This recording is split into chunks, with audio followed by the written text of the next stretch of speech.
Hey guys, so I wanted to do a quick comparison here between LG Q6 and the LG G6 phones. A few people were asking me to compare the two handsets here because they are quite similar in terms of the build quality, but I think they do have some differences that you need to be aware of if you're looking at these two handsets. So we can just start them up at the same time here and go over what the main differences are between them. We can also have a quick look at the performance of the Q6 phone. Starting up already, you can see there's a difference in terms of the boot up. The Q6 has a more up-to-date boot up kind of screen. I think the G6 will boot on faster, as you can see. But you can see the Q6 actually has quite a good performance, I have found, given that it's using more entry-level specification. So let's just have a quick look at the devices side by side here in terms of the software. You can see they're both using the LG UI, so that is the like fluffy kind of UI, nugget based. Some people did mention that the Q6 is actually running a more up-to-date version of Android Nougat here. So you can see if we go into the settings, Android 7.1.1, whereas with your more high-end G6 you are actually getting out-of-date software, which is quite interesting because usually LG is quite good when it comes to putting a new version of Android on, but they're not very good when it comes to actually updating it.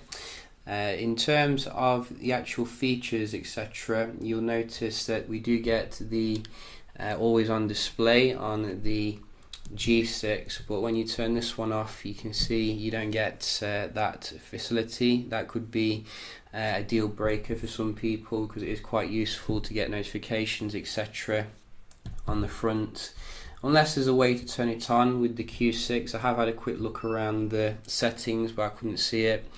And another thing that you will notice as well is that you don't get a fingerprint scanner like you do on the G6 with the Q6. You can see we have a power button on the side here, which is annoying for those who like their payments, etc., to be done on the phone because it needs biometric security to set up.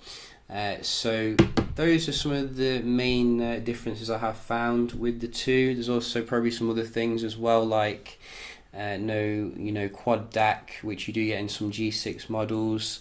There's also no dual camera, which you won't find on the back of the Q6. You do get a wide angle lens camera on the G6, which is fantastic obviously for those big shots.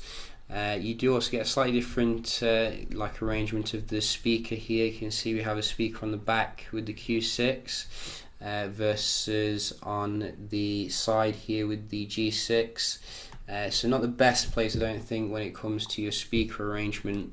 I think they've done quite well to make the same kind of display here though in terms of the aspect ratio, but some people say they don't like this because it makes the apps, etc., look weird. Personally, I don't mind it. I think it makes it look pretty awesome when you're opening stuff up. You can just quickly have a look here at the performance between the two. You can see the entry-level processor actually does push along the Android quite nicely. I think if you are going to be pushing it quite hard with lots of games, etc., you're probably going to notice more of a difference overall, but for your basic tasks it seems to be more than up to par. I think it comes with 3 gigs of RAM, so that's something quite useful for future proofing, which I think generally most people probably won't be buying this as a heavy kind of gaming device. They'll be probably just buying it as a solid phone to use really. So I can't really fault the actual day-to-day performance overall.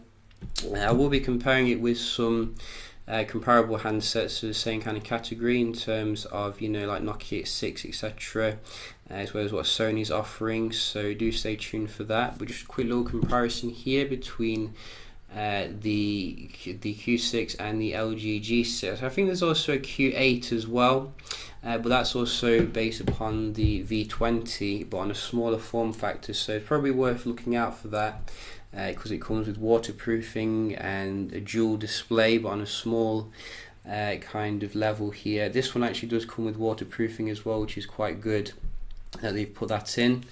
So yeah, just a quick comparison here, and I'll see you in the next one. Cheers.